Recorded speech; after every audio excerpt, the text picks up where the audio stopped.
Welcome to the SMB Community Podcast with hosts Amy Babinchek, James Kernan, and Carl Polachek. Produced by Kernan Consulting and for the international MSP community. We are dedicated to making every IT professional a successful IT professional. Hello, everybody. Welcome to the SMB Community Podcast with Amy Babinchek and James Kernan. How you doing, James? Hey, Amy, I'm doing great. How are you this morning? I'm still pretty good, even though I'm back from vacation. I can relate to that. You know how it is. Welcome back to reality. Yeah, I know. I'm physically here. I'm not sure that I'm mentally in my place yet, but it's Monday. I'll get there. It's a good vacation when that happens. You come back. For those of you who don't know, 3 weeks on a yacht and listening to the waves splash, it probably puts you in a vacation trance. But Amy, any quick highlights before we dig into the headlines? Anything? What were some of your favorite things? Because I'm dying to hear. Yeah, so this is a new boat to me. I bought it last year, but due to family things, we didn't get to use it much. So this is really our first real significant big trip. Yep. And we were able to take 3 weeks, go over to Canada. So we're on the Canadian side of Lake Huron over in the North Channel. We went to a boat club event in Little Current. So we were there for 4 days of great events and speakers and dinners and, just meeting and talking and having a good time with other boaters. And then we headed off to the wilderness. And those of you who don't know, the Canadian North Channel is considered some of the best cruising ground in the world. They usually cite, Bahamas as number 1 and the North Channel of Lake Huron as number 2. I'm not exaggerating. It's really, really, truly, truly like that. It's just islands and wilderness, and it goes on for about 100 miles, and it's just fantastic. There's a small number of boaters that come through there. How fun. I've been boating, maybe like on houseboat trips, but those are typically a week, not 3 weeks like you. Yeah. But did you hit any weather? Did you get any weather out there? Oh yeah. Yeah, you can't be gone that long without having some weather. Fortunately, the weather didn't interfere with us a lot, and there was one really bad storm that came through, and we were anchored in a place where the pink granite cliffs were on both sides of us. We were like in a corner. Oh. A high cliffs, and the storm was going to come over the top of those, and those cliffs were gonna protect us. And they protected us in a way we didn't expect. The storm went about 10 miles south of us, and we were sort of sucked into a 0 wind zone. So while there were tornadoes on the islands just south of us and huge 50, 55 mile an hour winds, we were on the side of the cloud that sucked all the air out of the space, and there wasn't a breath of air at all. We could hear this thunder, and I actually made a recording because it was so incredible. The thunder rolled for 55 seconds. Oh boy! Wow! It was incredible. Yeah, I love the big storms. You better. Yeah, where you live. Yeah, well, that's true. And even out on lakes and big masses of water, it's exciting to enjoy Mother Nature. So good for you. Welcome back. Exciting, but we try to avoid it. I mean, a friend of mine got hit by a waterspout, which is a tornado in the water. Ooh. Their boat took a direct hit by it out in New Jersey. They're making their way back to the Great Lakes, and a water spout came right down the channel straight at them. Oh, that's got to be very, scary stuff. But we did not have any scary stuff. We went swimming, we hiked, we boated and anchored, and yeah, had that great experience at the boat club activities, and just a really wonderful time. Even got my cat out in the kayak a couple days. So Mm. Wow. Good for you. Good for you. Well, sounds like you had a great time, and yeah, I'll let's just keep talking about this for the entire podcast today, if you don't mind. it is a fun topic, but we probably should dig into a little bit of the Oh, current events. yeah, I suppose so. I know a lot of things went on while I was gone. I was not out of touch. We can talk about that too, but let's talk about the question of the day first. Yeah. Um, Yeah. Question of the week is, should you have managed service contracts? But more importantly, or maybe just as importantly, is your business worth going to be worth more if you have those managed service agreements? Mm. Some people don't like them. You and I do some M&A work. We both run into people that are just like, no, I don't have any contracts. My clients have been with me forever, right? It's more common than you would think, but yeah, you're right. I seem to run into that a lot lately. Mhm. Um, but I think it's really common. yeah, and I think with the older generation, their word maybe means more. And I've always told people I would just say yes. In general, your business will be worth more, but more specifically, it'll be a lot easier to sell if you had Mhm. contracts in place. And I think, from the business owner's standpoint, I think it's important to outline the scope of responsibility, the term, the price, especially when you have other team members and your customers are going to want to know and your team members are going to want to know. I always like putting things down in writing for whatever reason. I think it's a good thing to have those Mhm. in place. And then, if the real question is my business worth more with managed service agreements? I think that's kind of a scalable question, and what I mean by that is if you're a small one-man band or you've got a small book of business, 250K and below, I could argue that it doesn't really matter. It makes it easier to sell, but I don't know if it's gonna move the needle from a valuation standpoint, but I Yeah, mm, it's a red flag, yeah, right? it is And when you're selling your business, you want to avoid as red red flag. flags, right? And this is one that right? You may get surprised by some Yeah, things that are important to the seller that you or the buyer that you didn't occur to you, but contracts are something that should occur to you. That's something that they're immediately going to ask, and some people will just hang up the phone if you say no. They won't even give you a chance to explain it. right, right, right, and I think as your business grows, for, 500K or 1,000,000 in revenue plus, I think absolutely it's important enough and it does increase the value of your business. Um, you could argue that, but, I mean, in my experience, I would say yes, so I think it's important to do. Yeah, I do too. In my business, I had one client that refused to sign a contract. He was with me for 20 years, and we didn't treat them any differently than any other client. He just Mhm. was anti contract for some reason. And I said, okay, but, we're still, as long as you're okay with us just not asking you every time we want to do something, we're just going to go about and do our work. Yeah. And, I also bill them at a higher rate.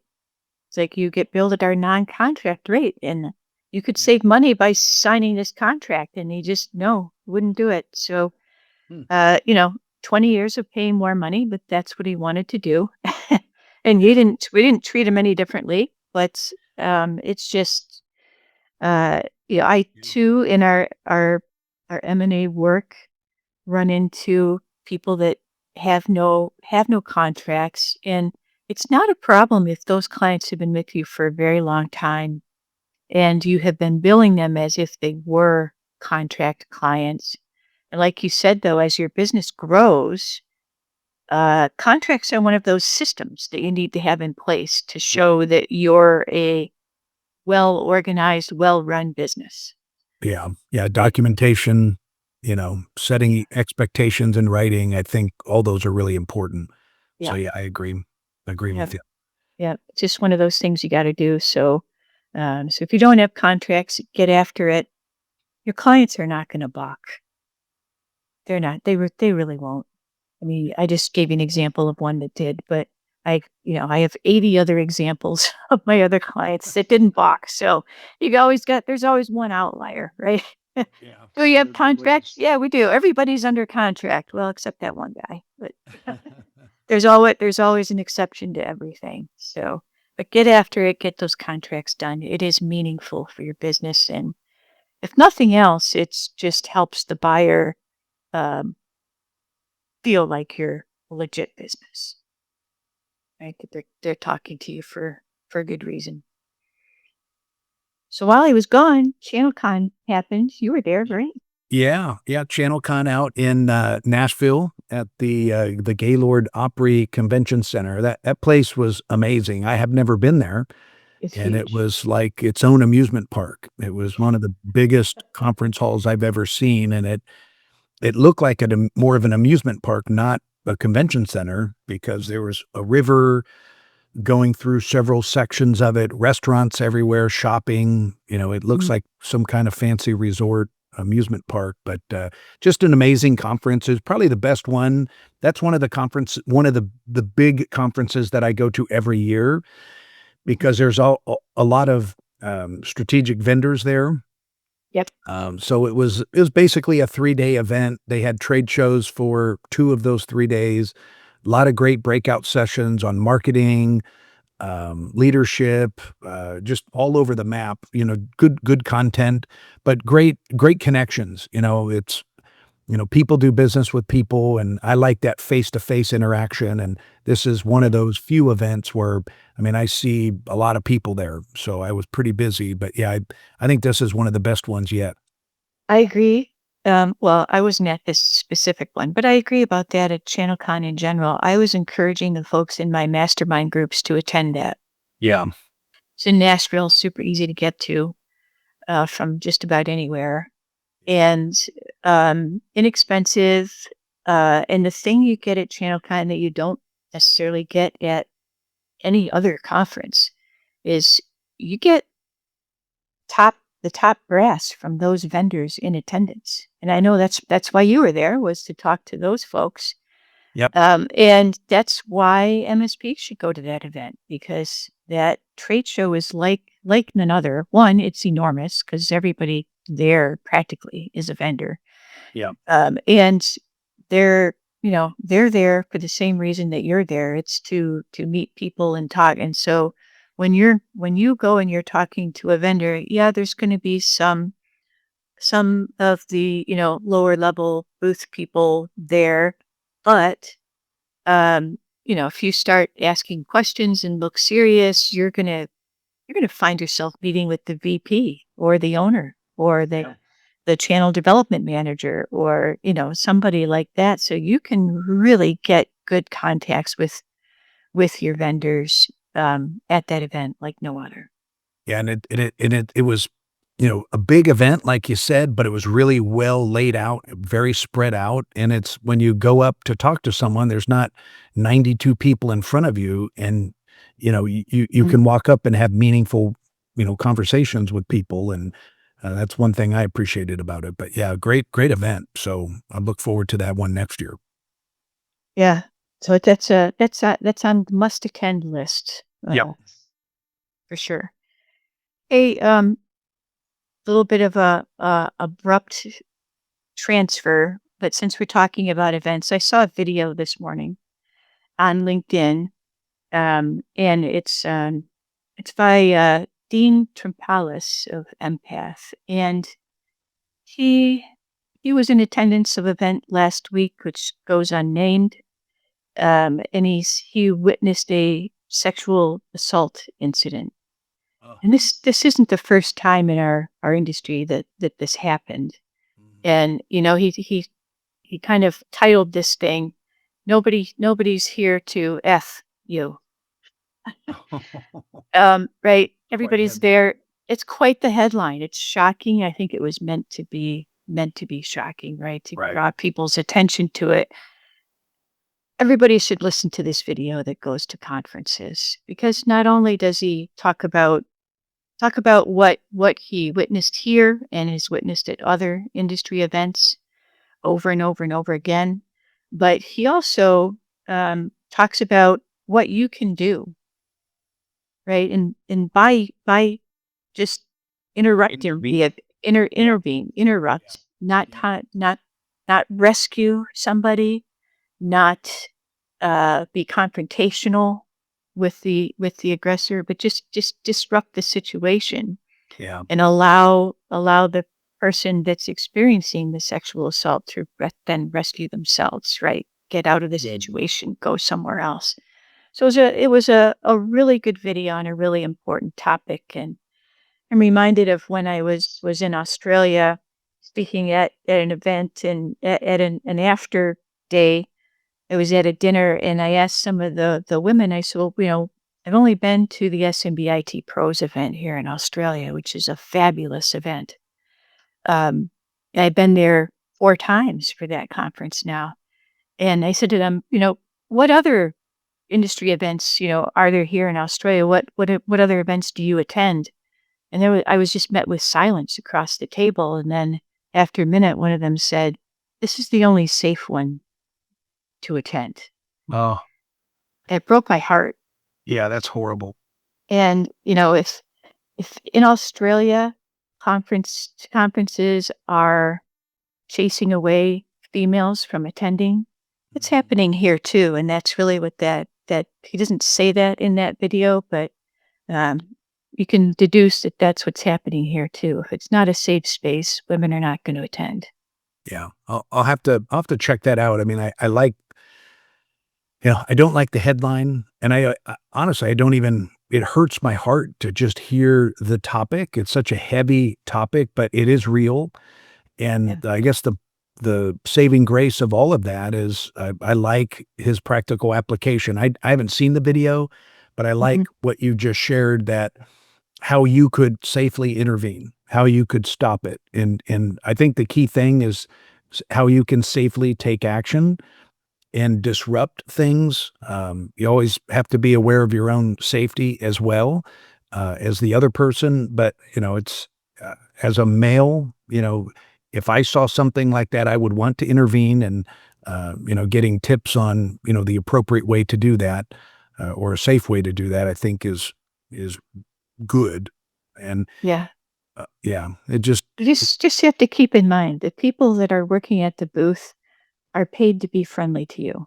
mhm, yeah, They're not coming on to you. They're not inviting you out to dinner because they like you. They're inviting you out to a sales pitch, and it's yeah. their job to do those things. So, And I, so And yeah. I like, it's our responsibility to help keep an eye on other people. I mean, there was a tragedy a week ago plus of a couple, I think, getting harassed and physically assaulted in Cincinnati. And what Mm. broke my heart about that article is nobody intervened. Everybody just sat back and watched. A bunch of people took out their video cameras because they thought it would be cool to film it. Why didn't somebody step in? And I know that's a safety thing when something like that is happening, but, you could call for help or do something to, just I hate seeing that stuff, so, I do too. I do too. Yeah. um, But so anyway, this is a really, really well done video. So I would encourage you to have a listen. It would be worthwhile for sure. yep. All right, let's talk about some good news. Okay. That was kind of a bummer, but it's a reality. Yeah. Um, our economy is growing steadily, and they're blaming AI. AI in the headline again. Oh my, AI in the headlines again. This time, good news. what a shock. The good news for our industry, right? More is being spent. IT spending is up 8%, which is Yeah. a lot. Yeah. 8% is a really good number. So IT spending is up 8%. And businesses are starting to see some value from it. And anytime there's massive amounts of change happening, that is opportunity. And so there's a lot of opportunity in our space right now because of AI. Yeah, I love seeing the economic trends improving, and especially as it relates to our industry, that was great news.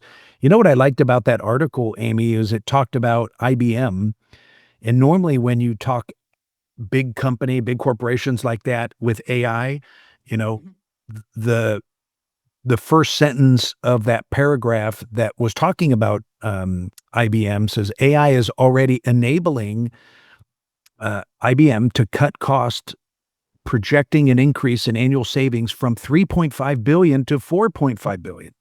All right, so they're saving $1 billion with AI, and to me, the best part of it was that they're not looking at decreasing staff. They're not gonna do layoffs. It was more about they wanted to there were some layoffs that they had pointed out, but they basically had backfilled all those opening spots, plus hired more people around the programming and sales side, business development side.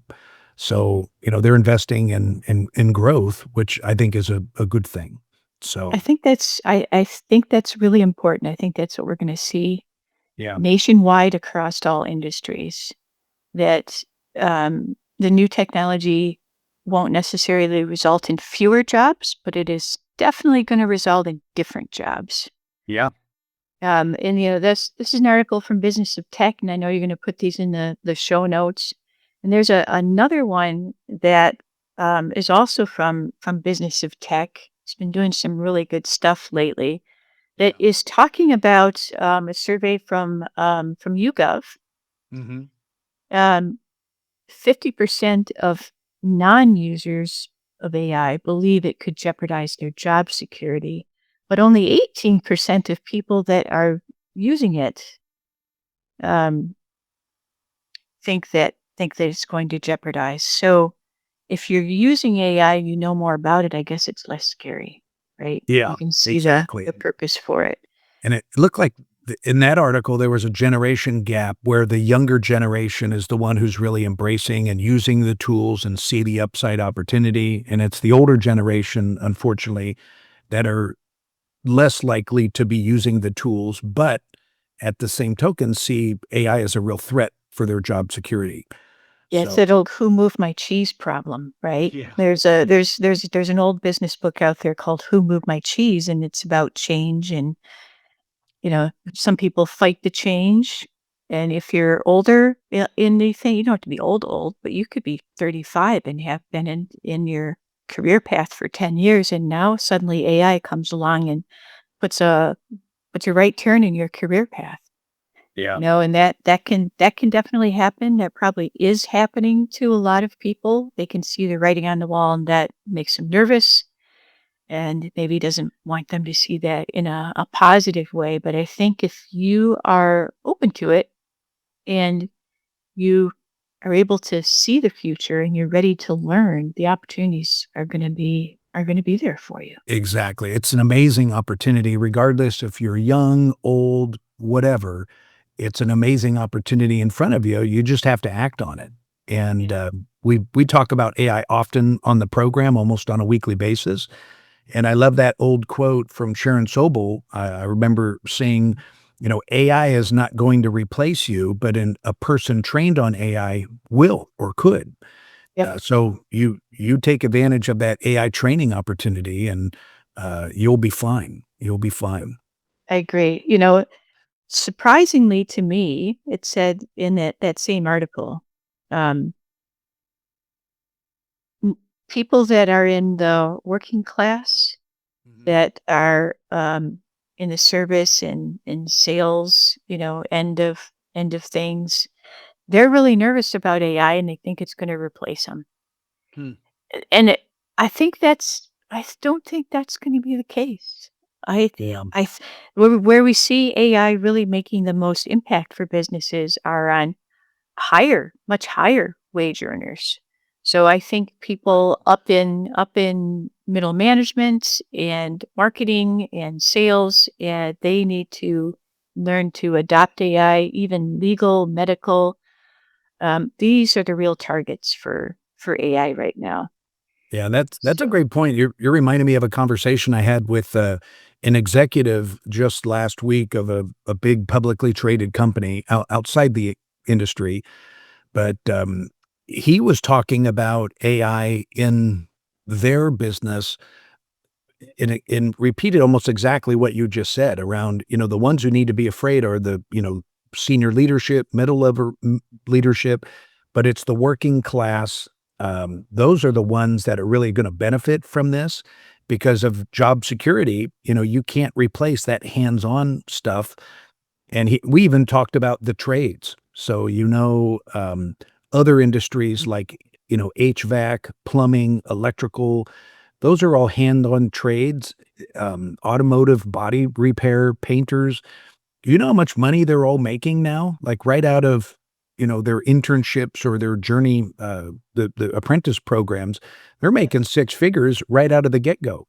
So those hand-on, traditional blue-collar jobs, those are more and more desirable because there's such a work shortage of those. So, yeah, those it's are interesting. those are skilled trades. The skilled trades have always been good jobs. Yeah. Yep. You know, there's lots of skilled trade people in my family, electricians, plumbers. My dad was an iron worker. Those are skilled trades. They make good money, and Mhm. you know, the carpenters, the home, those home builders. These people are always going to be in demand. They'll probably end up using AI too, right? It's Right. not just Absolutely. about holding a wrench and a hammer. It is about being smart. And if you're the smart person in the trades that's embracing these new technologies, your income will really soar. Yeah, bingo, bingo, exactly. Yeah. So I was going to talk about my vacation some more, but we can hold that for next week. We'll talk about that forever. We, Yeah, I've got what I wanted to talk about, and we still will save it for next week because we're gone kind of long today. But I want to talk about that work-life balance thing. I know you and I have similar approaches to it, and I think it's worth discussing. So maybe we'll talk about that next week. yeah. Right now, I just want to remind everybody about the summer freebies over at the smallbizthoughts.com blog. Snap up those freebies. That's probably coming to an end pretty soon. There is a limited time on those offers. Yeah, yep, that is coming up. I ran into some of the other consultants at ChannelCon, and they've had great engagement on those. So, Good. if you haven't taken advantage of those, there's some sweetheart deals. So check out that. We'll drop that in the show notes as well. Yeah. And where's your event in September, James? I feel Yeah, like we'll people be got to get signed up for that. Yeah, that's, right around the corner, September 25th, 26th. It'll be in it's Tampa, the Tampa area. You fly into Tampa, and it'll be in the Yeah. St. Petersburg area, so looking forward to that. We're gonna be, meeting for 2 days. We're staying down by the beach and then a quick 10-minute ride. For 2 days, we're actually Marketopia is hosting the event, so we'll be in Marketopia's office and get a behind-the-scenes tour and get to talk to their executives and biz dev is really important. So we'll be talking a lot about biz dev there, along with AI and M&A and all sorts of great topics that MSPs are dying to learn more about. So check Awesome. that out. Alrighty. Well, I think that wraps it up for today. Thank you all for listening to another edition of the SMB Community Podcast. We'll see you next week. Thank you for tuning in to the SMB Community Podcast. If you found this interesting or fun, please subscribe, share with your friends, and give us a thumbs up on your favorite social media. We would love to hear from you, so reach out anytime on the website at smbcommunitypodcast.com.